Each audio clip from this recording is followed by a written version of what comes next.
asalaamaaleykum da leen nag jàmm dañu koy door ak wàllu njàng mu kayo mi rawatina ndaje bi nga xam ne moom lañ doon amal démb alxamis fukki fan ak juróom-ñaar jëmale ci li ñu duppee agenda national de transformation de l'enseignement supérieur maanaam fexe ba indi xar kanam bu yees ci njàng mu kaw mi ci suñu réew ci loolu le nag Sud Quotidien xam le na ni dellu si nañ ci jafe-jafe yi nga xam ne yëpp nag moo xoj ci wàllu njàng mu kaw mi ci suñu réew bokk na ci yéexaay ñi nemmeeku ci yenn ci ay chantier ñàkk koppar bi nga xam ne tar na lool ci université yi limu étudiants yi nga xam ne ëpp na bërëb yi nga xam ne moo leen war a dalal rëkk-rëkk yi ñi nemmeeku ngir mën a jeexal programme yi ak it ñàkk bi nga xam ne yenn ci ay jàngalekat ñàkk na ko njàng meeg njàngale goo xam ne amul app kenn mënul wax kañ lay door ak kañ lay jeex tax ba mébét bi mooy soppi lilee bu ñu sukkandikoo ci Sud Quotidien boobu leen ndaje nag teewoon na ci ñëpp ñoo xam ne dañuy yëngu ci wàllu wi ki ko jiite woon nag di président Bassirou Diomaye Faye xam le ne li ko soxal mooy soppi doxalin te it wane na yoon wi ak président Bassirou Diomaye Faye la ñuy desal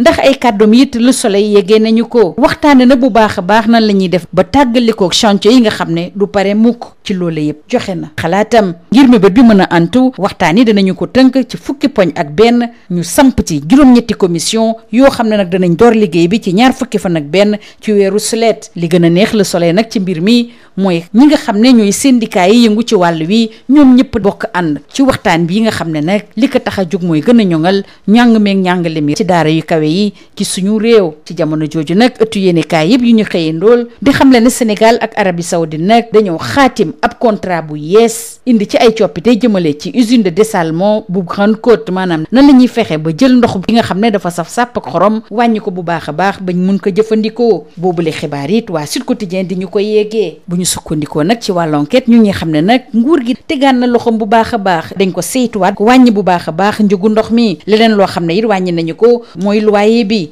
ci diggante atum 2027 jàpp 2029 jóge na ci ñaar fukki milliards ci kopparu CFA mu yegg fi mu toll nii ci fukk ak juróom-ñaari milliards di teg juróomi poñ l'enquête di ñu xamal ne SONES ak Senelec taxawaay gu am solo la ñuy amal jëmale ci bile liggéey Sénégal dafa ñëw forcé waa Arabie Saoudite ngir ñu xoolaat bu baax a baax bile contrat bu ñu sukkandikoo ci wàllaas quotidien di xamle ne nag réewu Sénégal ak waa Arabie Saoudite ñoo bokk mëbët waaye nag tribune dafa jàpp ni contrat bi nga xam ne nag dañu ko niilaloon jaru ko woon ndax li ñu niilaloon rek lañ delloo si li ci jaaxal kay waa tribune muy ni ñuy niilal bile contrat coow li dafa woon ne kur te nag jaru ko woon ci jamono jooju waa Sud Quotidien di ñu xamal ne waa FDR nag ñu ngi soñu gouvernement bi jël ay responsabilités am jaarale ko ci ab communiqué àdduna jëmale ci notu Sénégal bi nga xam ne nag dafa wàcc lool jëmale ci wàllu koom-koom li ko ëlëm it mooy résultat yi bon yi nga xam ne moo bawoo ci bac atum 2025 ak teg loxo bi nga xam ne saa su ne ñu ngi koy teg loxo ñenn ñi te jàpp nañu ne daal du benn yoon ak it entreprise yi nga xam ne fi mu toll nii te nañu mu suqaliku moo tax waa lanken ne waa FDR bi faree ci ku jigéen nag moom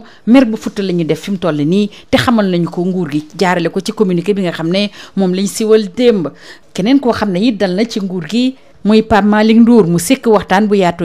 ak waa Walf Quotidien moom Pape Malick Ndour dal bu baax a baax ci Diomaye ak Sonko rawatina ci wàllu yorin wu sell ci ñàkk déggoo bi ñu nemmeeku ci seen dégg ak it tolluwaay bi jëmale ci wàllu koom-koom mu gën a ñaawlu nag taxawaay bi jëmale ci président Bassirou Diomaye Faye loo xam ne it yéenekaay yi ñu xëyandool bokk nañ ko siiwal mooy jóge bi nga xam ne moom la troupe française yi jógee ci suñu réew démb nag lañ doon tënk mbir mi Le Quotidien ne ginnaaw gi ñu tëjee ràpp nag bépp base boo xam ne waa France yoo ko moomoon suñu réew lu yees tàbbi na ci Le Soleil ne dañoo jëm ci ab lëkkaloo bu am xarkanam bu yees si diggante France ak Sénégal waa Sud Quotidien di ñu xamal nag cérémonie ñu ngi ko amaloon démb ci Wakam ci teewaayu chef d'état-major général bu armée bu Sénégal di Mbaye Cissé mu ànd ceeg naataangoom bi nga xam ne nag moo jiite woon troupe française yi suñu réew waa l'observateur nag ñoom sekk nañu waxtaan ak koo xam ne xelam daa màcc ci wàll wi te mu nekk ab colonel bu jël retraite di Antoine Wardini nee na nag jóge bi nga xam ne moom la troupe française yi jógee file ci Sénégal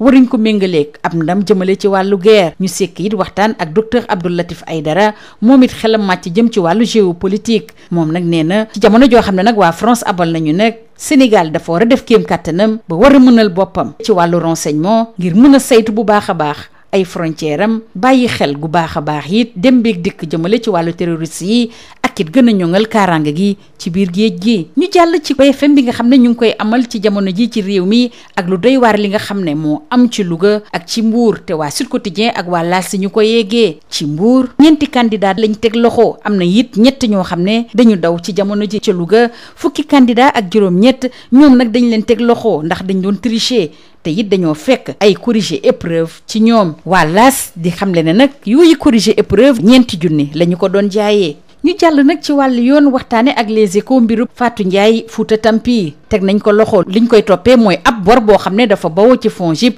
toll ci lu ëpp 2 millions ci kopparu CFA yoo xam ne nag jotu koo fay du Fatou Ndiaye Fouta Tampi rek moo am xarma yàlla ak wàllu yoon am na ñit ñeneen ñoo xam ne tudd nañ leen ci te koppar gi yëpp nag ñu ngi ko xayma ci 7 millions ci kopparu CFA ñu des si wàllu yoon ba tey ak waa Les Échos waxtaane nag atte bi ñu doon atte démb Jibi Ndiaye li ci doy waar nag mooy juge bi dafa mer ba fut mu sippi ko bu baax a baax Jibi Ndiaye mu ko xamle ne bu yeboo nga jox ñu gëdd ga war ndax ñun ñi dañuy def ay jéego yu am solo ngir yéen juge bi di xamal Jibi Ndiaye nii li nga xamul mooy ñun magistrat yi ak procureur bii nga jàkkaar lool te ngay dal ci ñun lu ne la ñuy daj ngir réew mi am jàmm. Tribune ak 24 heures nag dañuy yeggee bi la xibaar ne màggalu Tuubaa bi nag dañ koy boole ci mbaaxu réew mi boo xam ne lu am solo lay doon te it jëwriñ bi ñu dénk wàllu ndaw ñi wàllu tàggat yaram ak wàllu caada di Khady Guène Gaye xamle ne nag màggal Tuubaa bi danañu fexe ni ñu ko aaree bu baax a baax gën ko jox cër ba war ànd ceeg murit yi. ñu jeexale koog wàllu tàggat yaram door koog waa Sud Quotidien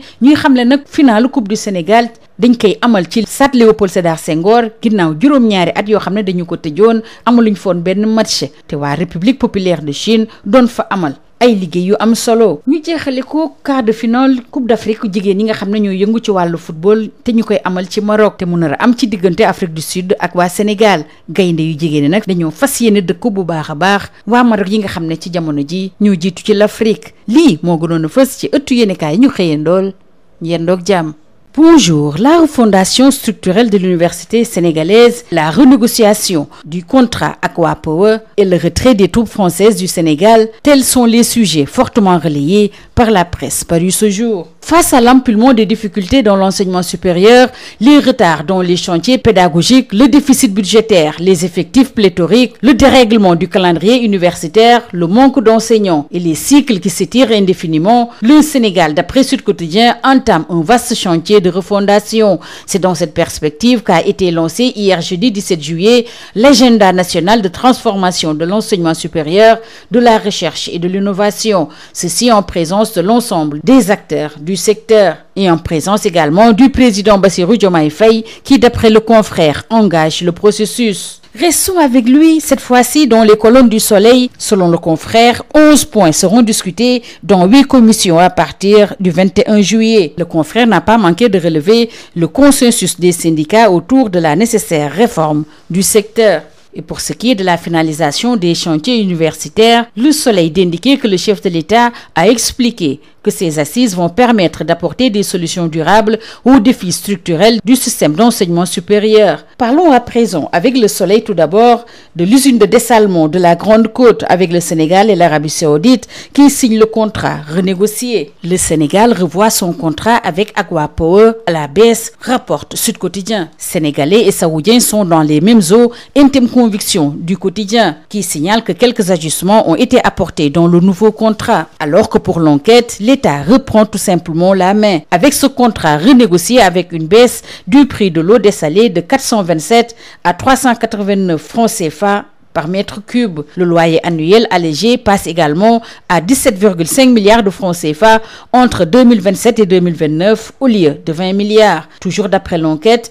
la SONES et la Sénélec sont désormais au cœur du dispositif. Le Sénégal tord le bras aux Saoudiens, selon L'As. Alors que pour Tribune, c'est une rupture inutile avec les Saoudiens. Ce qui a été gagné ne justifiait ni la rupture spectaculaire, ni les postures de souverainisme agitées. Ce n'est pas l'eau qui a coûté cher, c'est l'improvisation. Dégradation de la note du Sénégal, résultat du bac 2025, arrestations arbitraires et étouffement des entreprises, le FDR appelle dans les colonnes de Sud Quotidien le gouvernement à un plus grand sens des responsabilités. Le FDR hausse le ton dans les colonnes de l'enquête, alors que dans les colonnes de Walf Quotidien, relativement à la gouvernance, au désaccord et à la situation économique, Pape Malick Ndour étrille le tandem Diomaye Sonko. Selon lui, la manière dont le président est attaqué, rabaissé et caricaturé nous laisse sans voix. Et il est d'avis que c'est un duo exécutif désaccordé, ce qui affaiblit inévitablement la capacité de l'État. Les confrères parus ce jour, à l'image de l'AS, renseignent que les Français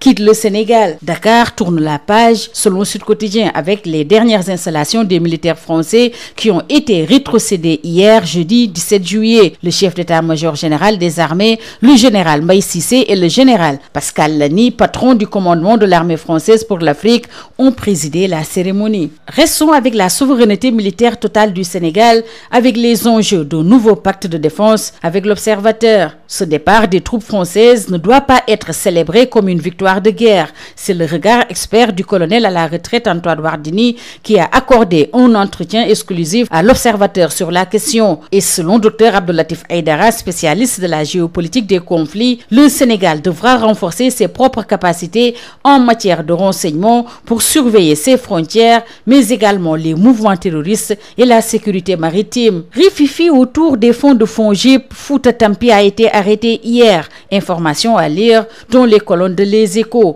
En cause, un prêt non soldé de 2,5 millions de francs CFA. Et le confrère de signaler que d'autres individus ont été arrêtés pour les mêmes griefs et que le préjudice est estimé à 8 millions de francs CFA. Restons dans les couloirs de Dame Justice pour nous intéresser toujours avec Les Échos au procès de Djibi Ndiaye hier. Le confrère de rapporter que le juge étale sa colère et sa rage. Je le cite, « S'il vous plaît, respectez-nous. Nous consentons beaucoup d'efforts pour vous. Vous ignorez ce que nous, magistrats et ce procureur que vous attaquez, endurons pour la stabilité du pays. » Au même moment, Libération renseigne que la DSC cerne Kocc Barma, cueilli dans une résidence sécurisée située à Bourguiba avec l'appui de la BIP pour éviter la disparition des preuves. El Hadj Babacar Dioum était au centre d'une organisation criminelle spécialisée dans l'extorsion et le chantage. Malgré ces dénégations, la DSC possède des preuves numériques dont les codes des sites incriminés qu'il serait le fameux Kocc Barma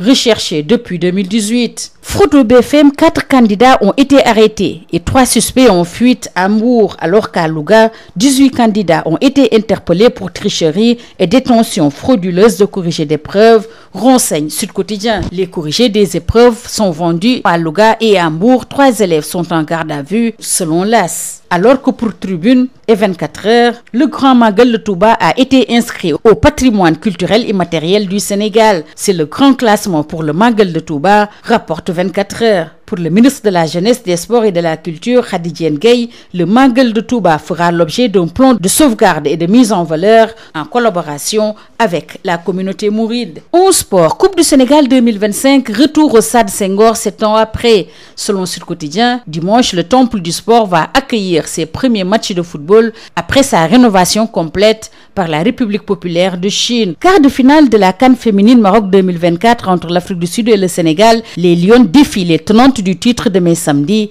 renseigne Le Soleil. En basket, finale de la Coupe du Sénégal, le trophée a été remis par le président de l'Assemblée nationale, signale Le Soleil. C'est tout. À vos journaux et très bonne lecture.